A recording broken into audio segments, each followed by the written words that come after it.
शुका सारिखे पूर्ण वैराग्य जाचे वशिष्ठा परी ज्ञान योगेश्वराचे कवी वाल्मिका सारिखा मान्य ऐसा नमस्कार माझा सद्गुरु रामदासा. जय जय रघुवीर समर्थ.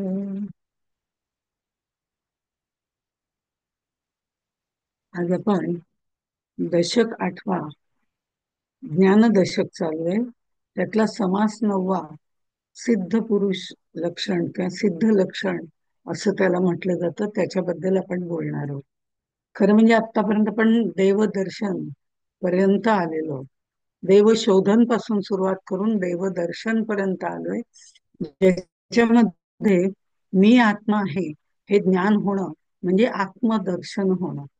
दुसरं कुठे बाहेर जायचं नाही. म्हणून आपण दरवेळेला म्हणतो याची देही याची डोळा मोक्ष आपल्याला मिळू शकतो याच जन्मामध्ये. फक्त त्यासाठी आपल्याला काय काय करावं लागतं हे मात्र सांगितलं जातं, आणि ते इतक्या पटकन आपल्याला साध्य होत नाही. पण साधं सोपं जर आपण बघितलं तर मोक्ष मिळवण्यासाठी साधन चतुष्टयाची बैठक मिळवण्यापर्यंत आपलं आयुष्य जाईल, ती सिद्ध होण्यापर्यंत. मग याच्या जन्मी याची डोळा कसं साध्य होईल मोक्ष? तर तसं नाही. आपलं चित्त निर्मळ केलं ते आपल्याला करणं आपल्या हातात शक्य आहे. म्हणजे राग लोभ हे सगळे अवगुण आहेत, ते सगळे बाजूला ठेवणं, आसक्ती विरहित जगणं, हे सुद्धा एक प्रकारचा मोक्ष आहे. सगळ्यातला आनंद घ्यायचा आहे आणि सगळ्यात आनंद घेऊन वेगळं राहायचंय. तू वेगळं राहूनही पहा, असं एक भारूड सुद्धा आहे की तुम्हा सांगते वेगळं निघा, वेगळं होऊन संसार पहा. हे सगळ्यांमध्ये राहून, सगळ्यांपासून अलिप्त राहून एखादी गोष्ट करणं म्हणजे सुद्धा मोक्ष किंवा मोक्ष. त्यात सुद्धा आपल्याला आनंद मिळू शकतो. पण मी आत्मा आहे हे ज्ञान होणं म्हणजे आत्मदर्शन होणं. पण पहावे आपण असे आपण, या नाव ज्ञान, हे ज्ञान ज्याला झालंय त्याला सिद्ध पुरुष असं म्हटलं जातं. खर तर बद्ध मुमुक्षु साधक सिद्ध हे सगळं सांगताना समर्थांनी सिद्धांची लक्षणं सांगायला सुरुवात केली होती, पण सविस्तरपणे सांगितली नाही. ते मी तुम्हाला ज्ञानदशकी सांगेन असं म्हणून त्यांनी 5व्या दशकामध्ये 10व्या समासात आपल्याला सांगितलं होतं की आता लगेच सांगत नाही, पण थोड्या वेळाने, म्हणजे ज्ञानदशक सुरू झाला की मग सांगेन. त्याचं कारण, ज्ञानदशकामध्ये आपल्याला ज्ञान म्हणजे काय, आत्मा म्हणजे काय, मग आत्मदर्शन म्हणजे काय, आणि आत्मदर्शनानंतर पहावे आपण असे आपण म्हणजे काय, या गोष्टींची चर्चा त्यांनी थोडी थोडी करत आणली होती. त्यामुळे सिद्धांचं लक्षण पाहताना आपल्याला देहबुद्धीचा पूर्णपणे नाश झालेला ज्याचा आहे आणि आत्मबुद्धी ज्याची प्रगल्भ झालेली आहे, ज्याला परमात्म्याचं ज्ञान झालेलं आहे, सर्वम खलु इदम ब्रह्म, किंवा हे सगळं चराचर म्हणजे परब्रह्म आहे, विश्व होऊन विचारे विश्वा माझी, या पद्धतीची ज्याची मनोधारणा तयार झाली. मुद्दामून मनोधारणा हा शब्द वापरला. आपण आतापर्यंत तो आपल्यासाठी वापरत होतो की अशी आपल्याला मनोधारणा तयार करायची. तशा पद्धतीने ह्याची तयार झालेली आहे. आता ही कशी झालेली आहे ते सिद्धांच्या लक्षणामध्ये आपल्याला सांगितलेलं आहे. त्याचं कारण असं, जोपर्यंत माझ्या मनामध्ये माझी मनोधारणा तेवढी झालेली नसते तोपर्यंत मला या गोष्टी पटत नाही. ते सांगायला ठीक आहे असं आपल्याला वाटतं, पण तसं नसतं. अशी मनोधारणा होऊ शकते. त्या मनोधारणांचे जे पैलू आहेत ते आता ज्ञानदशकामध्ये, ज्ञान म्हणजे काय, आत्मदर्शन म्हणजे काय, त्यातला फरक काय, हे आपल्याला कळेल. पहावे आपण असे आपण, या ज्ञानामध्ये पूर्णपणे ऐक्य आलेलं आहे. विभक्त नाही तो भक्त, इथपर्यंत आपण आलेलो. ते ज्याच्यामध्ये झालंय तो खरा म्हणजे सिद्ध पुरुष आहे. आम्ही भक्त आहोत, पण तरी सुद्धा भक्त म्हटलं तरी ते विभक्त सांगण्यापुरते भक्त आहोत. अजून मी आणि तो हा मी पूजा करून येते याच्यामध्ये द्वैत आलं की नाही. तो म्हणतो पूजा काय करायची, पूजा माझीच आहे, रामकृष्ण परमहंसांसारखी आपल्याच अंगावरती फुलं उधळून ते म्हणतात मी आणि तो एकच आहे, त्याची पूजा काय आणि माझी पूजा काय. पण तेवढं म्हणणे इतकं सामर्थ्य अंगात असणं हे सिद्ध पुरुषाचं लक्षण आहे. त्याचं कारण तो स्वरूपानुसंधानामध्ये कायम टिकलेला असतो. आम्ही स्वरूपानुसंधानामध्ये कायम नसतो, त्यामुळे द्वैत आमच्यामध्ये निर्माण होतं. मग बाकीचे सगळे जे देहबुद्धीची लक्षणं आहेत ती आम्हाला लागतात. पण त्यांना सगळी आत्मबुद्धीची लक्षणं आहेत ती लागतात. आणि ती कळण्याकरता थोडंसं ज्ञान आपल्याला होणं गरजेचं आहे. म्हणून ज्ञानदशकापर्यंत आणून त्याची शाब्दिक माहिती, शास्त्रीय माहिती आपल्याला देऊन मग आता त्यांनी सिद्धांची लक्षणं सांगायला सुरुवात केली, जेणेकरून आपल्याला देही असून विदेही म्हणजे काय, सिद्ध म्हणजे काय, आणि सिद्धापर्यंत गेल्यानंतर एकरूपता कशी येते हे आपल्याला त्याच्या लक्षणावरून कळायला सुरुवात होते. ते सांगताना असं म्हणतात, ऐक सिद्धांचे लक्षण, सिद्ध म्हणजे स्वरूप जाण, तेथे पाहता वेगळेपण, मुळीच नाही श्रीराम, स्वरूप होऊन राहिजे, तया नाव सिद्ध बोलिजे, सिद्ध हो स्वरूपीच साजे, सिद्धपण श्रीराम. सिद्ध आणि स्वरूप यांच्यात वेगळेपणा नाही. स्वस्वरूपाचं ज्ञान त्यांना झालेलं असतं, म्हणजे त्रिपुटीतलं ज्ञान नाही, आत्मज्ञान त्यांना झालेलं असतं. त्यामुळे ते स्वस्वरूपाशी एकरूप झालेले असतात. त्यांचं सदा स्वरूपानुसंधान चालू असतं. आत्म्याशी ते एकरूप झालेले असतात. आतापर्यंत अहम ब्रह्मास्मीचं ज्ञान झालंय, पण त्याच्यातला अहम असतो. आता इथे तो अहमही गळून पडलेला असल्यामुळे आता सर्वम खलु इदम ब्रह्म, अयम आत्मा ब्रह्म हा घोष त्यांच्या कानामध्ये, शरीरामध्ये, रोमारोमामध्ये गुंजत असतो. त्यामुळे ते त्या परब्रह्माशी एकरूप झालेले असतात. पण देहामध्ये असल्यामुळे देहधर्म त्यांना पाळावे लागतात. त्यासाठी त्यांना आवड निवडची गरज नसते.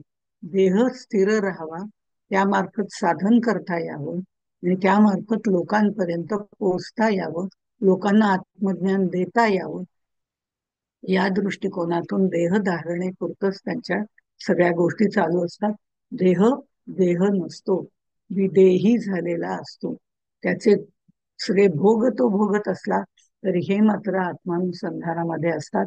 कुत्ता भी जाने चमडी भी जाने, कुत्ता जाने चमडी जाने असं कबीर म्हणतो. ते इतकं सोपं नाहीये. तो कुत्रा खातोय, मांसाचे लचके तोडतोय, म्हणजे कबीर म्हणतो राहू दे, त्याला काय करायचं ते तो बघेल, कारण तो देह माझा नाहीच आहे.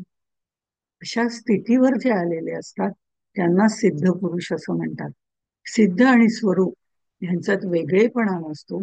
आत्मस्वरूपाशी तो ऐक्य पावलेला असतो. त्यामुळे दृष्टादर्शन दृश्य अशी त्रिपुटी त्याच्यामध्ये राहिलेली नसते. आधी कसं होतं, आधी तो ऐकत असतो, तो बोलत असतो, बद्ध जेव्हा असतो त्या मीच बघतोय, मीच बोलतोय, मलाच कळतंय ही भावना असते. मुमुक्षु ज्या वेळेला तो होतो, थोडा वरच्या टप्प्याला येतो, एकेका वाक्यामध्ये आढावा घेऊया, तेव्हा तो म्हणतो की मुमुक्षुमध्ये मी पाहतो जे आतापर्यंत होतं अहंकारयुक्त, त्याच्याऐवजी तो म्हणतो मला दिसतंय, म्हणजे दाखवणारा कोणीतरी वेगळा आहे हे त्याच्या लक्षात येतं, मला दिसतंय. आणि जेव्हा तो साधक होतो त्यावेळेला तो म्हणतो मला कोणीतरी दाखवतंय, नाही त्या दाखवलं म्हणूनच मला पाहता येत आहे. हा त्याच्यातला मनोधारणेतला फरक होत जातो. आणि सिद्ध म्हणतो मी पाहण्याचा प्रश्नच येत नाही, कारण तो आणि मी एकच आहे. त्यामुळे तोच पाहतोय, तोच करतोय, पाहणाराही तोच आहे, ऐकणाराही तोच आहे आणि बघणाराही तोच आहे. इथे कुठे त्रिपुटीचा संबंधच नाहीये. त्यामुळे त्रिपुटी नाही, द्वैत नाही. त्रिपुटी नाही की द्वैत नाही हे आपल्याला माहिती, कारण त्रिपुटीमध्ये द्वैत असतं. द्वैत नाही, त्रिपुटी नाही, आता वेगळा कोणी उरलाच नाही. पाहणारा, ऐकणारा, बघणारा कोणी वेगळा उरलाच नाही. राहणाराही तोच आहे. निस्संदेहपणे तो साधन करत राहतो आणि सदैव स्वरूपानुसंधानामध्ये असल्यामुळे राहणाराही तोच आहे, करणाराही तोच आहे. मी फक्त एक इन्स्ट्रुमेंट आहे, एवढंच. हा देह हा फक्त इन्स्ट्रुमेंट आहे, ते कधीही त्यांनी बाजूला टाकावं, त्याचं कार्य चालू राहील. अशा पद्धतीने त्याची धारणा असते. ही सगळी सिद्धांची लक्षणं आहेत. असा जो सिद्ध आहे त्याची लक्षणं खरं म्हणजे काय सांगायची, पण तरी तुमच्यासारख्याला ती कळायला हवी म्हणून. तथापि सिद्धांचे लक्षण काही करू निरूपण, जेणे वाहणे अंतर्खुण परमार्थाची श्रीराम, सदा स्वरूपानुसंधान हे मुख्य साधूचे लक्षण, जनी असोनी आपण जना वेगळा श्रीराम. जनी असोनी आपण जना वेगळा. आता सिद्धांचं लक्षण काहीतरी निवेदन करतो.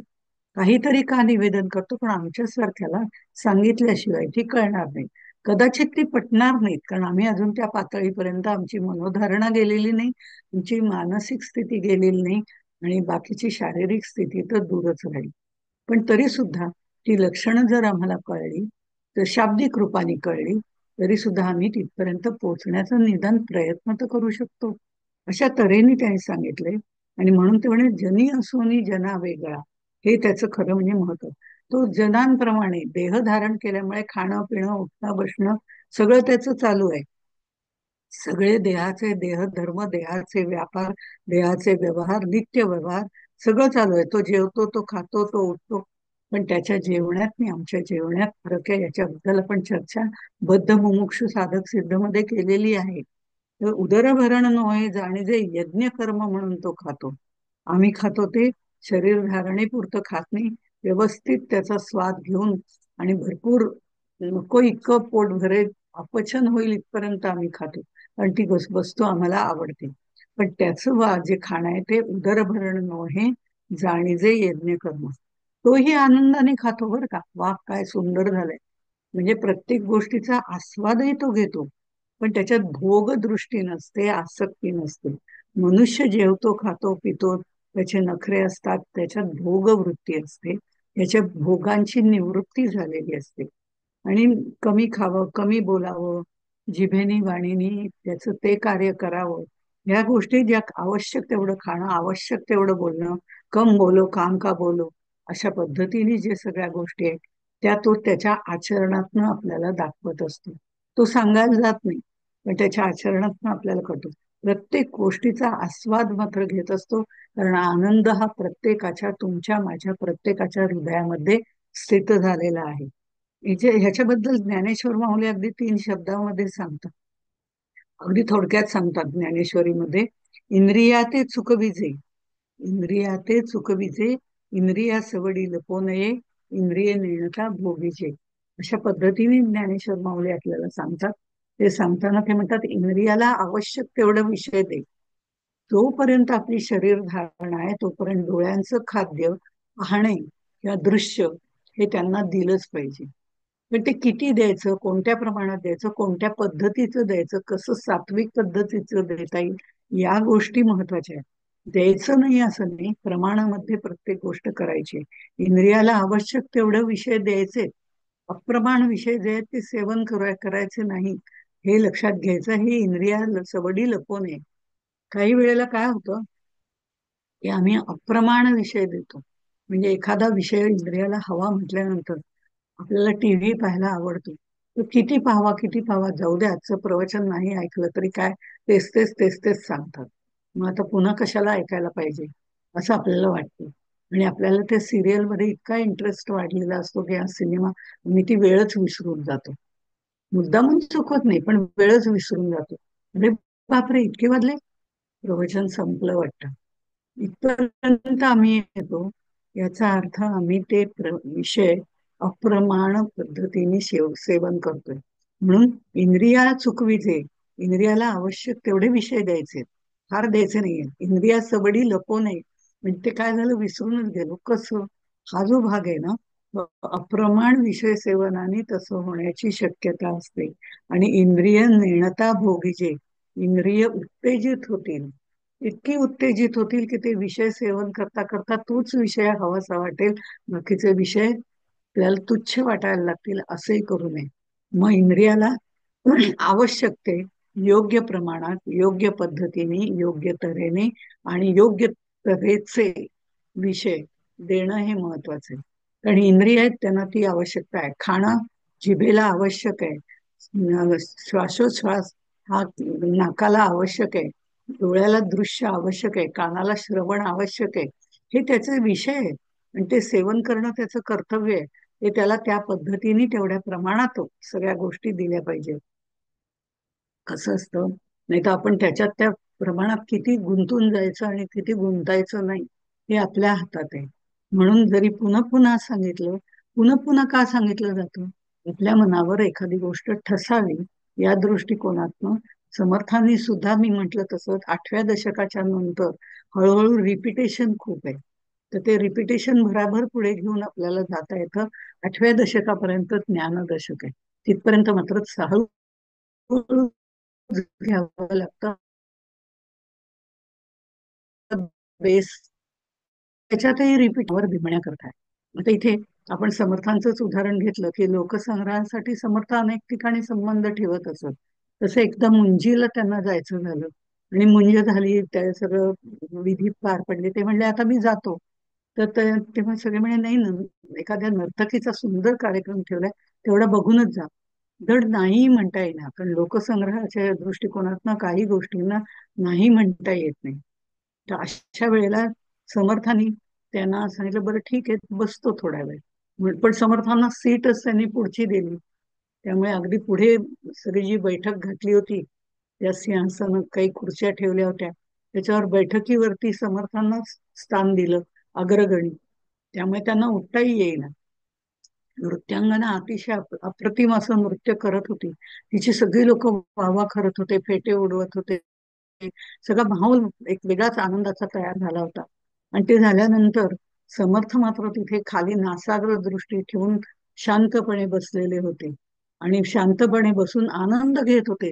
टिचक्या वाजवत होते, हातवारे करत होते आणि आनंदात. म्हणजे सगळ्यांना वाटलं, अरे वा, समर्थांना सुद्धा नृत्य खूप आवडलेलं दिसतं. नृत्य ही कला आहे. ती आवडण्यात न आवडण्यात काही प्रश्न नाहीये, ती कला आवडायला काहीच हरकत नाही. त्याच्यातनं सुद्धा आपल्याला ब्रह्मानंदी टाळी लागू शकते, हे मात्र नक्की आहे. आता जसं लक्ष्मणाने सीतेकडे कधी नजर वर करून पाहिलं नव्हतं, त्यावेळेला सीता कशी आहे हे त्याला विचारलं, तर तो म्हणला, नाहम जानामी कुंडले, नाहम जानामी केयुरे, नूपुरे तर अहम जानामी नित्यम पादाभिवंदना. म्हणजे नेहमी मी फक्त पाय बघतो, त्यामुळे मला तिची चरणातली जी म्हणजे नुपुर आहे, तेवढीच फक्त माहिती आहे. हे जसं होतं तसं समर्थांचं काहीसं झालं होतं. समर्थांनी त्या नृत्यामध्ये ते घडून गेले होते. सगळ्यांना वाटलं, सगळ्यांना की खूप छान झालं नृत्य, समर्थांना पण आवडलं वगैरे. पण समर्थांना फक्त तिची नुपुरे दिसत होती आणि त्या नुपुरातून निघणारा ताल दिसत होता, ज्या राम नामाच्या तालावरती ती नाचते, असं म्हटल्यावरती समर्थ पण त्यामध्ये बेभान होऊन गेले होते. बेभान म्हणजे तल्लीन होऊन गेले होते. बेभान हा शब्द तेवढा व्यवस्थित नाही. तर हे नृत्य सगळ्यांनी विचारलं, आवडलं का तुम्हाला? नृत्य अगदी अप्रतिम होतं. ते म्हणजे प्रश्नच नाही, अप्रतिम होतं. रामनामच सतत ऐकू येत होतं. त्या प्रत्येक घुंगरातून मला रामनाम ऐकू येत होतं. त्या तालावरचा तिचा तो जो नाच होता, त्या तालावरचा तिचा जो पदन्यास होता, तो अप्रतिम होता. ही वृत्ती सिद्धांची असते. आनंद त्यांनी सगळ्यांबरोबर घेतला, सगळ्यांबरोबर देहबुद्धीचे हातवारेही त्यांनी केले, पण अंतरस्थिती मात्र परब्रह्माशी एकरूप झालेली होती. त्या पादाभिवंदनात जसं लक्ष्मणाचं होतं, तशा पद्धतीने समर्थ सुद्धा ते पाय बघत होते. त्या पायातनं निघणारे घुंगुरातले स्वर बघत होते आणि त्याच्यावरती रामनामाचा स्वर लावून ते त्या निजानंदी ब्रह्मानंदी डोलत होते. अशा पद्धतीने त्यांची अंतरस्थिती वेगळी असते. बाह्यस्थिती तुमच्या आमच्यासारखी आहे, पण अंतरस्थिती वेगळी आहे. मग तो चळताचे अचळ, चंचळपणे निश्चळ, निश्चळ असोनी चंचळ देह त्याचा.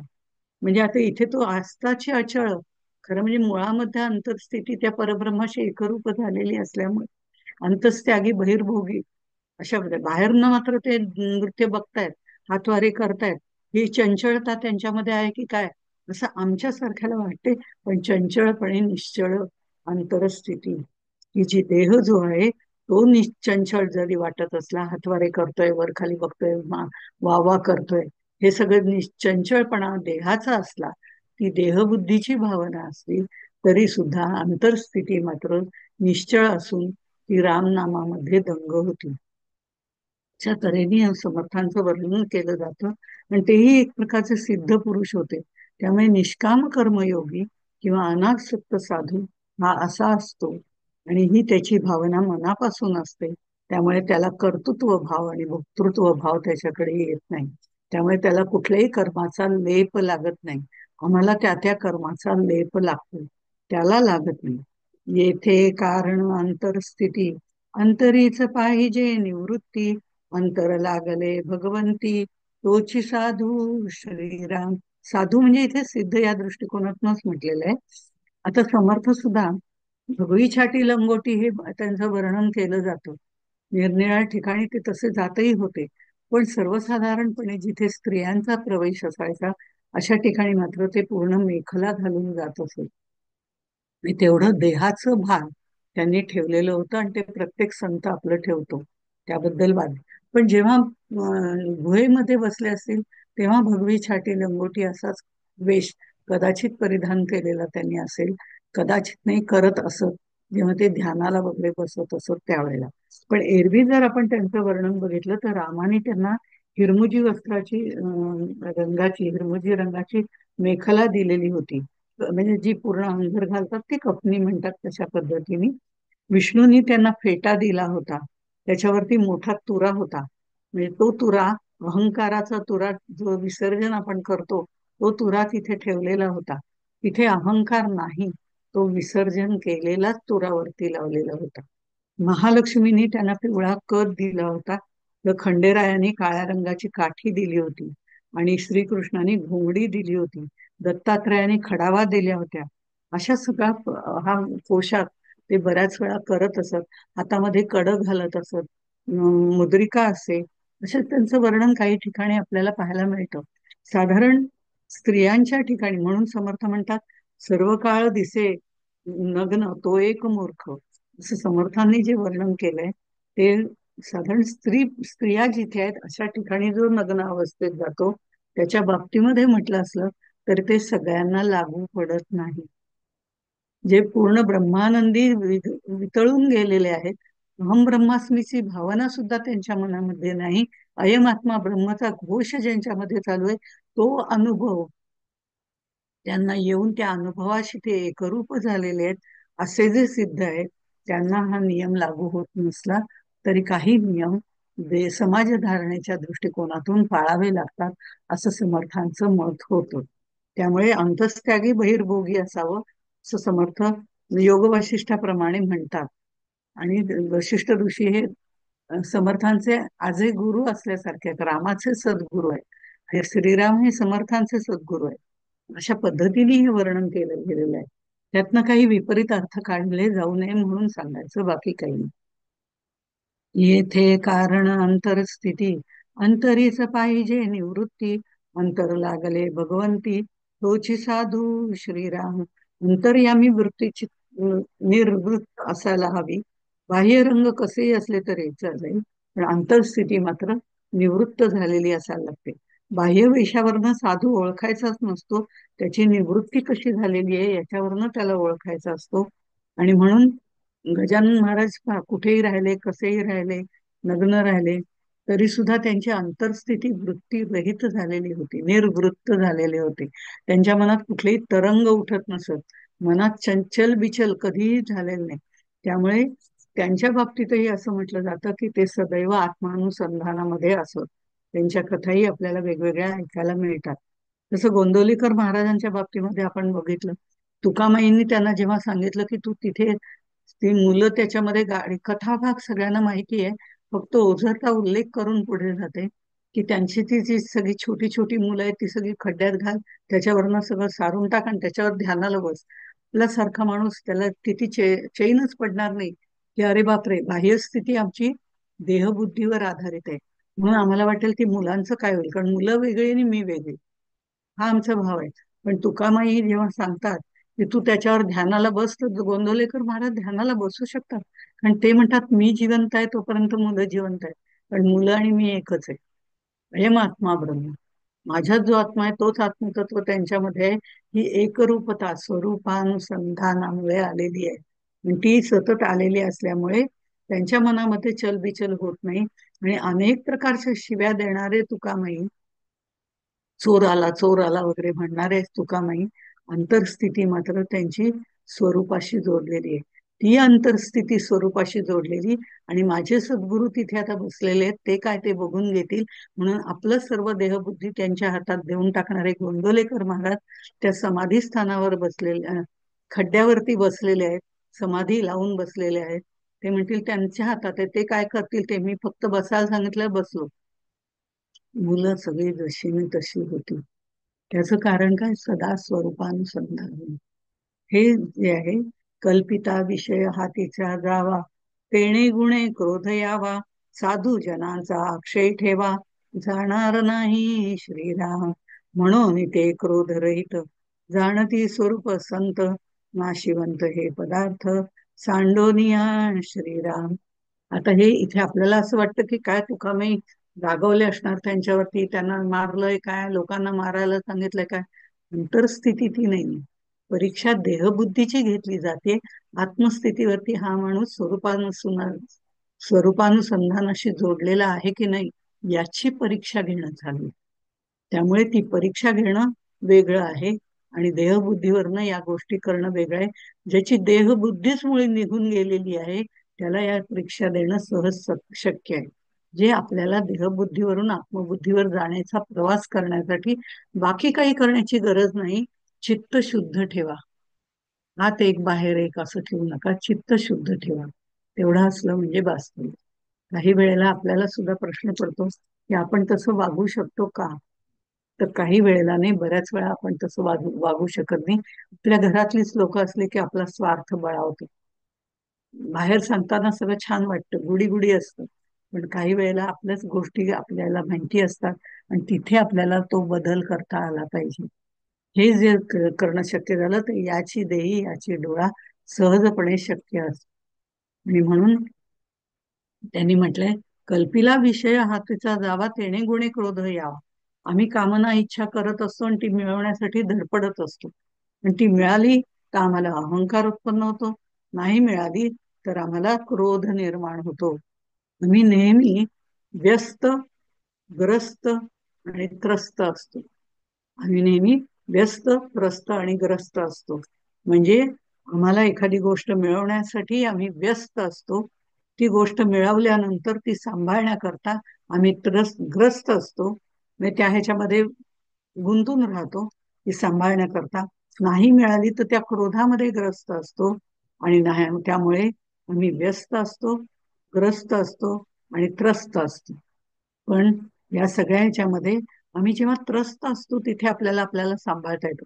एखादी गोष्ट नाही मिळाली तर ती गोष्ट आम्हाला परमेश्वराची ह्याच्या मागे काहीतरी धारणा असण्याची शक्यता आहे, काहीतरी यातनं चांगलं घडण्याची शक्यता आहे, म्हणून ती गोष्ट घडली असा आम्ही विचार कधी करत नाही. बरं झालं ते नाही मिळालं म्हणून, असं आपण कधीही म्हणत नाही. त्यामुळे आम्ही नेहमी द्वेषाने, क्रोधाने, मत्सराने त्रस्त होतो. एखादी गोष्ट मिळण्यासाठी आम्ही ग्रस्त होऊन जातो, ती मिळवण्याची धडपड करत राहतो. मिळाल्यानंतर आम्हाला अहंकार होतो आणि अहंकारापुढे बाकीच्या गोष्टी येतात. पण जर नाही मिळाली तर द्वेषाने, क्रोधाने, मत्सराने आम्ही त्रस्त होऊन जातो.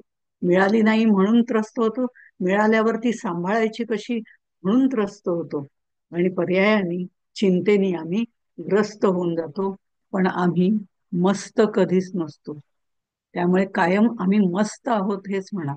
कशी आहे तब्येत? काय ठीक आहे, चाललंय. कशाला? त्याची इच्छा आहे त्याप्रमाणे चाललंय. तुझे भोग आहेत त्याप्रमाणे चाललंय. ते तुला भोगायचेच आहेत, मग मस्तच आहेस ना तू. हे भोग संपले की पुढचं चांगलंच आहे ना. असं का नाही? म्हणून कोणी कधी विचारलं कशा आहात, मस्त आहे. काय व्हायचे ते आपल्या शरीराचे भोग आपल्यालाच भोगायचे. मग त्या माणसाला कशाला दुःख द्या, मस्त आहे म्हणावं आणि मोकळं व्हावं, नाही का. हा आपला स्वरूपाचा आनंद घेण्याच्या छोट्या छोट्या बारीक बारीक गोष्टी असतात, ज्या याची देही याची डोळा आपल्याला आपल्या संसारापासून मुक्त करतात आणि आपल्याला आपल्याला विरक्ती, सगळ्या गोष्टींमध्ये आनंद घेऊन घेता येते. हा पहिला मुद्दा आहे. प्रपंची राहून परमार्थ करणे, तो भाग इथे आपल्याला पाहायला मिळतो. आणि हा स्वरूपानंदाचा अक्षय ठेवा आपल्याला मिळाला की त्या आनंदामध्ये आपण कायम आनंदी असतो. तो आनंद म्हणजे ब्रह्मानंद असतो. ब्रह्मानंदाच्या बाबतीमध्ये आपल्याला बरेच वेळा सांगितलं जातं की तैत्तरीय उपनिषदामध्ये ते सांगितलंय, सम्राट आहे, आरोग्य संपन्न आहे, सुदृढ आहे, युवा आहे, बुद्धीने तल्लख आहे.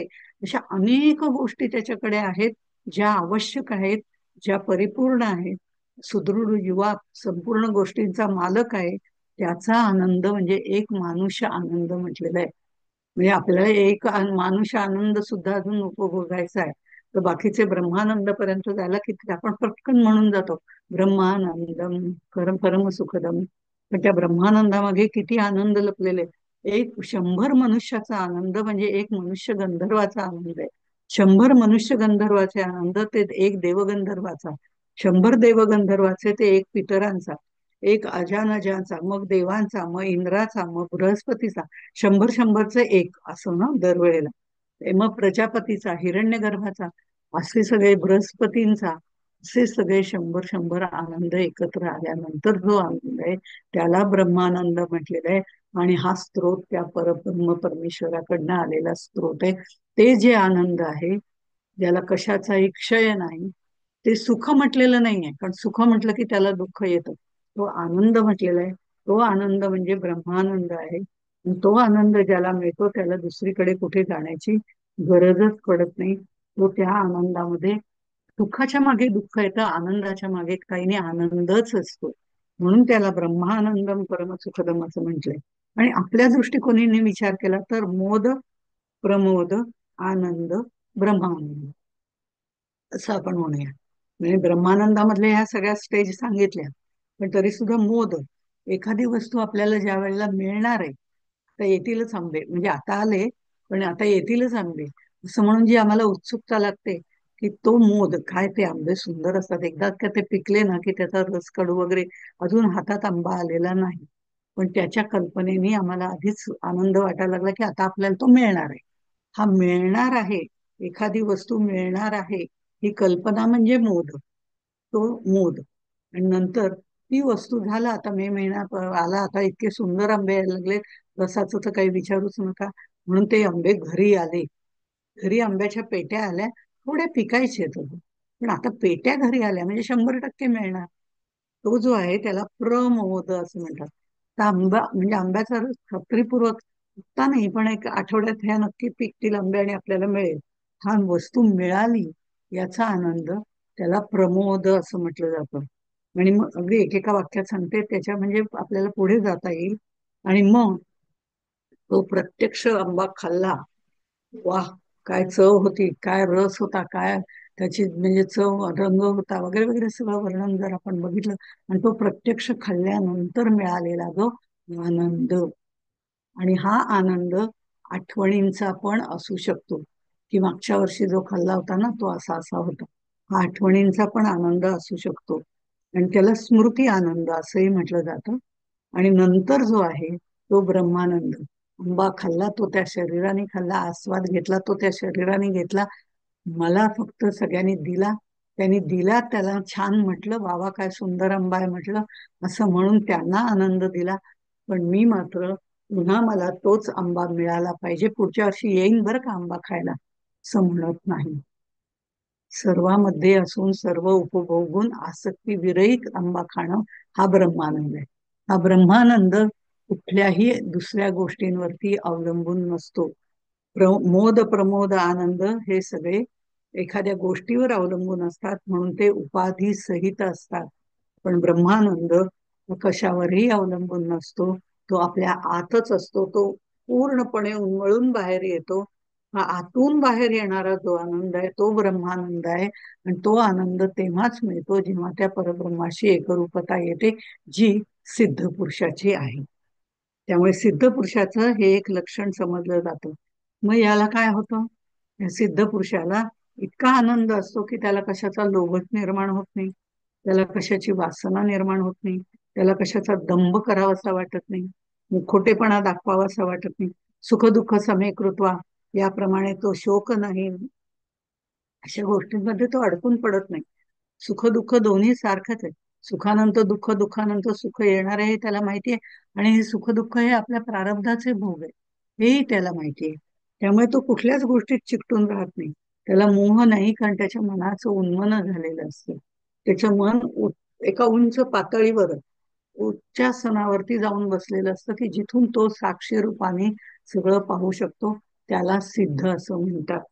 म्हणजे अशा बऱ्याचशा गोष्टी ज्या दृश्य वस्तू आहेत, दूर सारलेल्या आहेत, जवळजवळ 28 ते 40 ओव्यांमध्ये या सगळ्या गोष्टी त्यांनी सांगितलेल्या आहेत. आणि त्यामुळे ह्या सगळ्या गोष्टी सांगत असताना आपल्याला आपण नेहमी म्हणतो ना, भोगे रोग भयम, कुले च्युती भयम, वित्ते नृपालात भयम, माने दैन्य भयम, बले ऋतू भयम. आपल्याला भय आहे. भय कुठे असतं? भय द्वैतात असतं.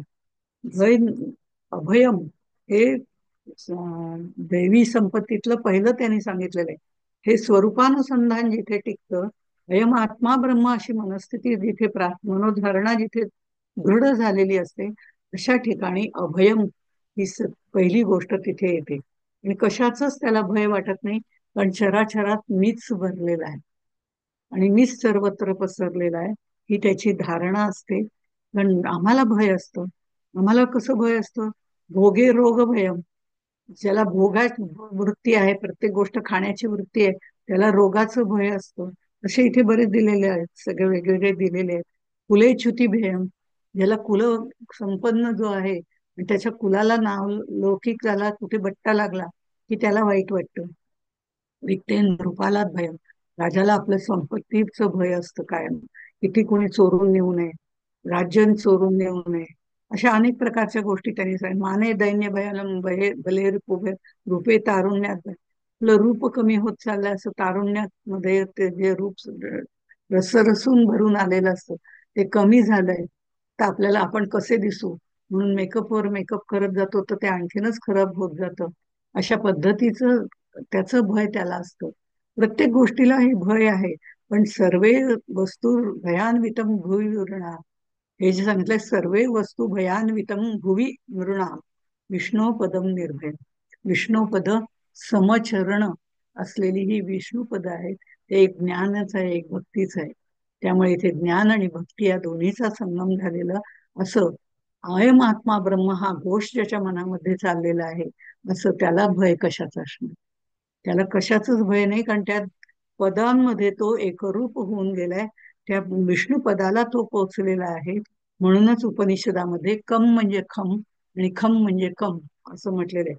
कम म्हणजे सुख आणि खम म्हणजे पोकळी, पोकळ, काहीच नाही.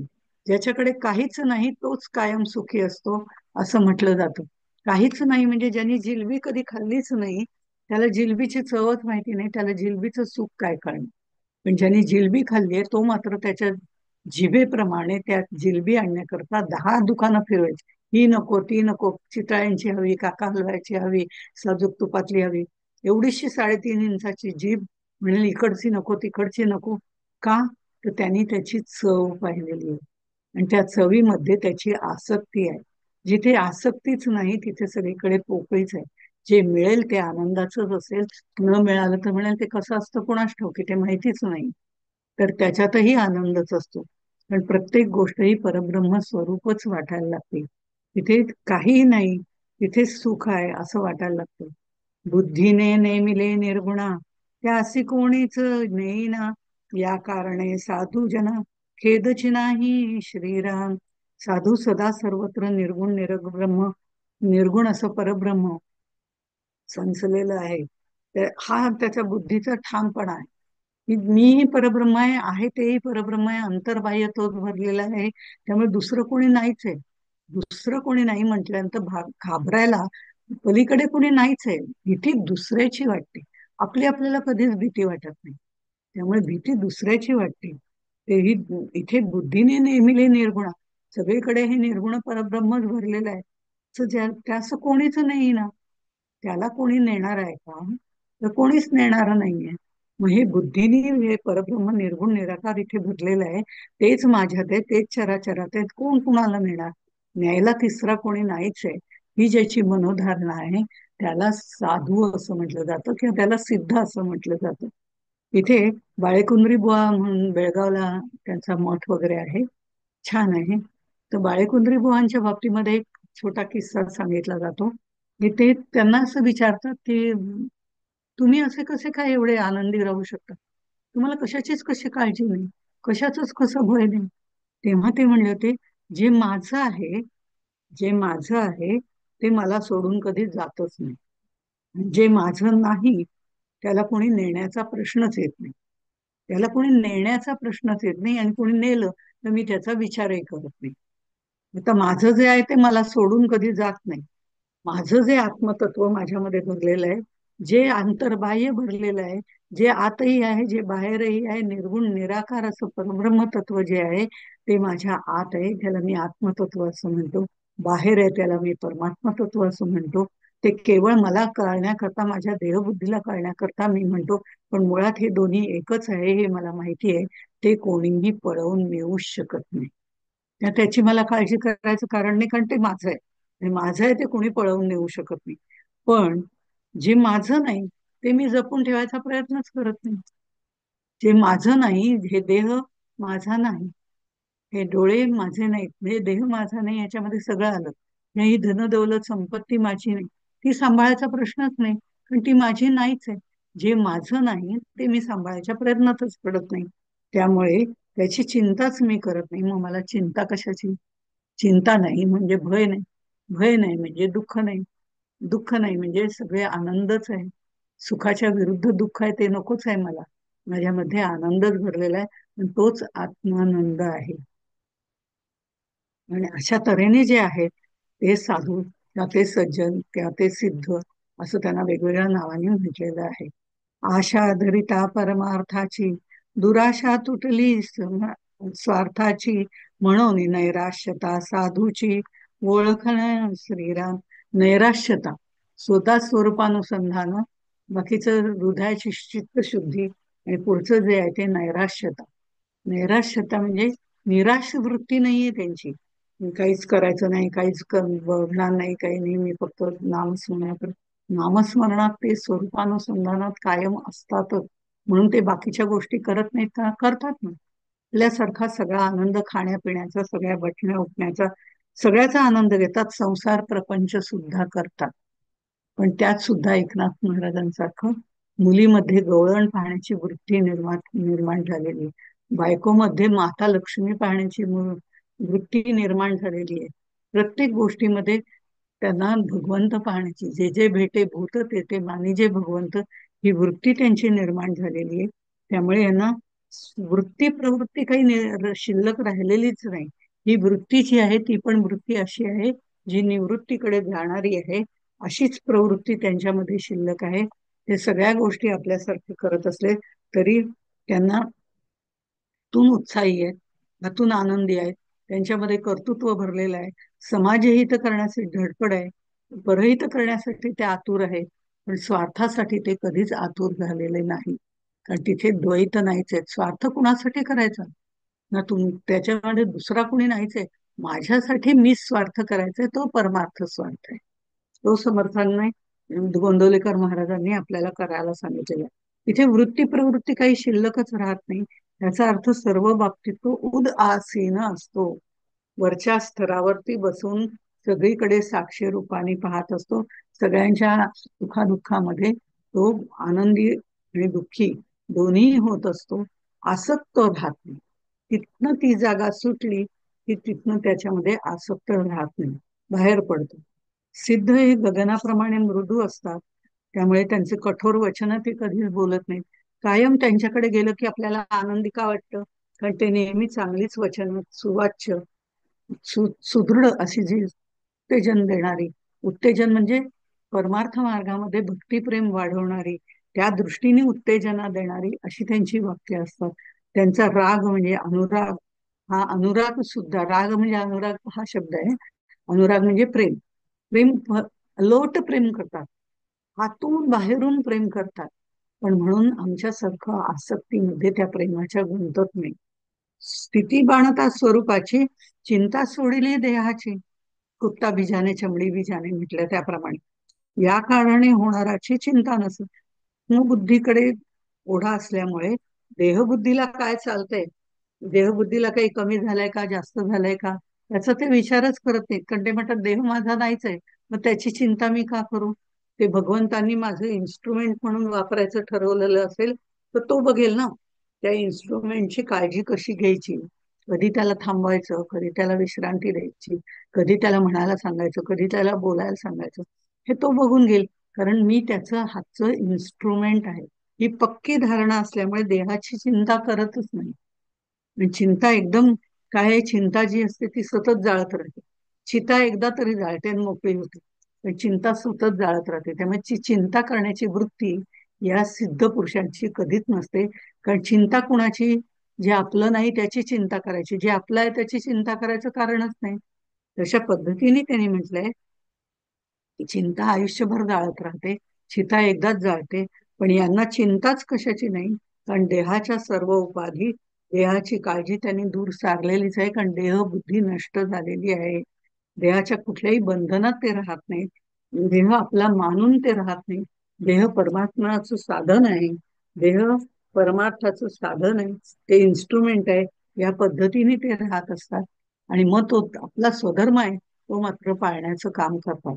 सकळ धर्मामध्ये धर्म, स्वरूपी राहणे हा स्वधर्म, हेची जाणीवे मुख्य वर्म, साधू लक्षणाचे श्रीराम, स्वरूपानुसंधानात राहणं आणि आपला स्वधर्म आचरण करणं. मी आई आहे तर माझं जे कर्तव्य आहे ते मी करायचंय. मी बहीण आहे तर माझं जे कर्तव्य आहे ते मी करायचंय. हे सगळ्या वेगवेगळ्या भूमिकांमध्ये राहायचंय.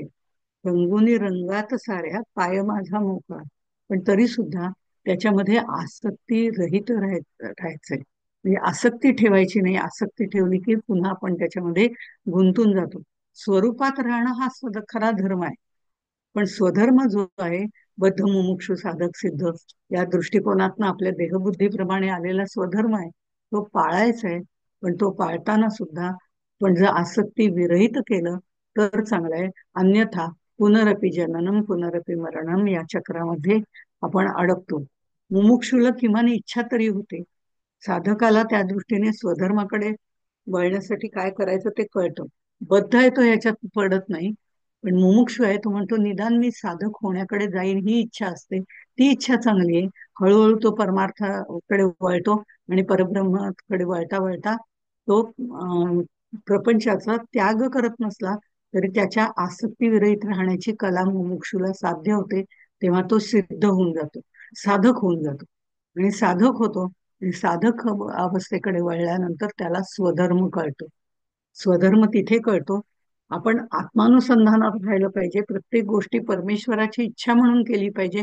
मी करूनही अकर्ता अशा पद्धतीने स्वरूपाशी एकरूप राहून प्रत्येक गोष्ट केली पाहिजे, प्रत्येक प्रयत्न केले पाहिजे. आणि जे काही आपल्याला फल प्राप्त होईल ते फल त्याची इच्छा असेल त्याप्रमाणे असेल. अशा पद्धतीने मनाची मनोधारणा साधक दशेमध्ये होते आणि नंतर इथे द्वैतापासून मुक्त झालेला तो सिद्ध असतो. इथे द्वैत नाहीच, कारण आत्मदर्शन नाही. साधकाला आत्मदर्शन होतं, तिथे देवदर्शन होतं. आपला आपली ओळख होते. मी खरा मी खोटा मी मधला खरा मी कळतो. हे साधकाचं सिद्ध पण होण्याआधीच्या स्थिती आहेत. आणि मग मात्र त्या खऱ्या मीशी एकरूपता होऊन जाते. तिथे तो सिद्ध होतो. तो सिद्ध होत असल्यामुळे एकाच ठिकाणी 10 रूप देहबुद्धीची त्याला घेता येतात. असे आपल्याला अनेक दाखले बघायला मिळतात. हा द्वैतापासून मुक्त झालेला असतो, अंतरात्म्याशी एकरूपच झालेला असतो, आपल्याच आनंदामध्ये मस्त राहिलेला असतो. आणि हे साधूचं प्रमुख लक्षण आहे. प्लस स्वधर्म कर्तव्य तो कधीही चुकत नाही. एखादा माणूस मेलाय, आता मृत झालाय, कशाला त्याच्या घरी जायचं? प्रत्येकाला मृत्यू येणारच आहे असं तो म्हणत नाही. तो भेटायला जातो, त्यांचं सांत्वन करतो, त्यांना त्यातनं बाहेर काढण्याचा प्रयत्न करतो. ह्या सगळ्या गोष्टी केल्या जातात. म्हणजे का केल्या जातात? त्या देहबुद्धीच्या दृष्टीने. त्याला जरी त्या मान्य नसल्या तरी सुद्धा लोकांसाठी काही कर्तव्य, स्वधर्म त्यांना दिशा दाखवण्याकरता, या दुःखात त्यांनी बुडून जाऊ नये, हे असं चालत राहणार आहे अशा ह्याच्यातनं पुन्हा त्यांनी बाहेर पडावं, या सगळ्या गोष्टी सांगण्याकरता तो पुन्हा देहबुद्धीवर येऊन त्यांना सांत्वन करायला जातो. तपश्चर्याने किंवा काही सिद्धी त्याला प्राप्त होतात. अष्टसिद्धी जरी प्राप्त झाल्या तर तो त्याचा उपयोग करत नाही. साधक अवस्थेमध्ये कदाचित सिद्धींचा प्रयोग करण्याची आपल्याला इच्छा होते. सिद्ध पुरुष सुद्धा काही वेळेला लोकांसाठी सिद्धींचा प्रयोग करतो, पण फार क्वचित करतो. पण त्याच्यामध्ये तो सापडत नाही. साधक मात्र जर त्या स्थितीमध्ये अष्टसिद्धींमध्ये अडकला तर घसरण्याची शक्यता असते. ती त्याची एक प्रकारची परीक्षा असते. त्यातूनही तो बाहेर पडल्यानंतर तो सिद्ध होतो. हा सिद्ध होणं, तो सिद्ध कधीही या सिद्धींचा वापर वेगळ्या कारणांसाठी, वाईट कारणांसाठी करत नाही. फारच क्वचित प्रसंगी केला तर करतो, अन्यथा करतही नाही. कारण हे सिद्धांचं तत्वलक्षण काहीतरी वेगळंच असतं. त्यांची अवस्था अचल अढळ अशी सर्वोच्च असते. आनंदाचे दुही आनंद तरंग याप्रमाणे सिद्धांची सहज स्थिती असते. आणि म्हणून ते असं म्हणतात, कोणे स्थितीने राहती कैचा अनुभव पाहती, रामदास म्हणे श्रोती अवधान देणे श्रीराम. कोण लोक कोणत्या स्थितीत राहतायत, कसे अनुभव येत आहेत, हे सगळं जे काही आहे, म्हणजे हे सिद्ध पुरुष कोणते, कुठल्या दृष्टीने कसे राहतात, काय करतात, हा जो पुढचा अनुभव आहे तो शून्यत्व निरसन या समासामध्ये दिलाय. त्याचं नाव काय आहे वगैरे हे आपण सगळं पुढच्या वेळेला बघणार आहोत. इथे समर्थांचा एक उल्लेख आपल्याला आढळतो, तो म्हणजे रामदास म्हणे श्रोती अवधान देणे. इथे रामदास याचा उल्लेख त्यांनी केलेला आहे. दासबोधात समर्थांनी स्वतःचं नाव, नारायण नावाचा उल्लेख कुठेही केलेला नाही. प्रभू रामचंद्रांचा दास या दृष्टिकोनातून रामदास असा उल्लेख त्यांनी केलेला आहे. रामदास म्हणे असा उल्लेख आता इथे आलेला आहे. 16व्या अध्यायात आलेला आहे आणि 12व्या अध्यायात म्हणजे दशकात आलेला आहे. 16व्या दशकात, 12व्या दशकात असा 3 वेळेला रामदास म्हणे असा उल्लेख दासबोधामध्ये आलेला आहे. आणि दास म्हणे हा उल्लेख बऱ्याच ठिकाणी आहे. 11, 13, 15, 16, 18 अशा बऱ्याच ठिकाणी दास म्हणे. पण ते रामाचे दासच होते. म्हणून रामदास म्हणजे स्वतःचं नाव त्यांनी लावलं असं नाही, रामाचा दास म्हणे अशा पद्धतीने हे लावलेले आहे. आणि त्यामुळे हा दशक 8-9 समासमध्ये सिद्ध लक्षणं त्यांनी सांगितले. स्वतः सिद्धपदी आरूढ असल्यामुळे स्वतःच्या स्वानुभवाने आलेली सगळी जी म्हणजे रामाचा दास असल्यामुळे, रामाचं हाताचं इन्स्ट्रुमेंट असल्यामुळे त्यांना जे काही अनुभव आले, दास म्हणून जे अनुभव आले ते सिद्ध पुरुष असल्यामुळे त्यांनी ते अनुभव इथे मांडलेले आहेत. तेच सिद्ध पुरुषाचे अनुभव आहेत, जे त्यांनी स्वतः अनुभवले, आधी अनुभवले, मग सांगितले, अशा पद्धतीने सांगितले. त्यातली काहीच लक्षणं मी तुम्हाला सांगितली असं ते म्हणतात. पण सिद्धांची लक्षणं खरं म्हणजे लक्षणं करताच येत नाहीत. कारण स्वरूपानुसंधान, नैराश्यता, अखंड समाधी अशा पद्धतीची त्याची लक्षणं आहेत. त्या लक्षणापर्यंत ते आपल्याला घेऊन जाऊ शकतात आणि ते आपल्याला साध्य होतं. हळूहळू त्रिवृत्ती निवृत्ती करून आसक्ती विरहित आपण साधना करू लागतो. त्यावेळेला साधकाचा सिद्ध व्हायला वेळ लागत नाही.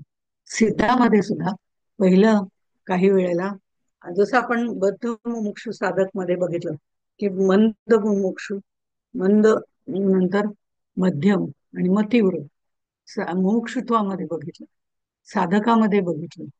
तर सिद्धामध्ये सुद्धा मंद, कारण एकदम काही आपण सिद्ध होत नाही. काही टक्के आपल्यालाही सिद्धत्व प्राप्त झाल्यावर घ्यावे लागतात.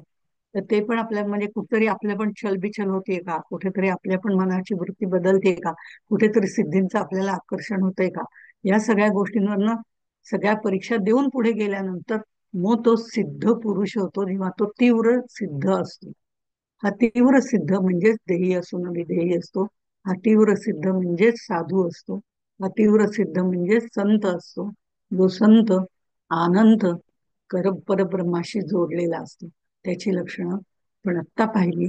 आता त्यातले टप्पे जे आहेत ते पुढच्या वेळेला पाहणार आहोत. तोपर्यंत इथेच थांबू. जय जय